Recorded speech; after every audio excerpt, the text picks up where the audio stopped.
আসসালামু আলাইকুম, welcome to let's cook with দিশা।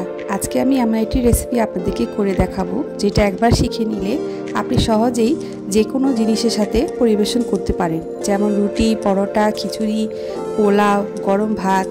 আমি গ্যারান্টি দিয়ে বলতে পারি সব কিছুর সাথে দারুণভাবে জমে যাবে আমার এই রেসিপিটি।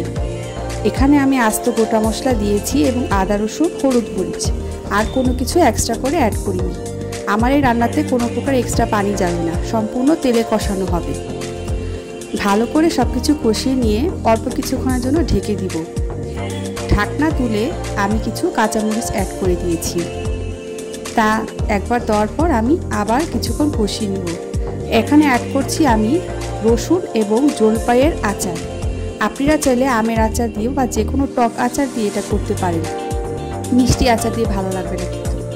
এই যে তৈরি হয়ে গেল দারুণ স্বাদের আচারি ভুনা মাংস।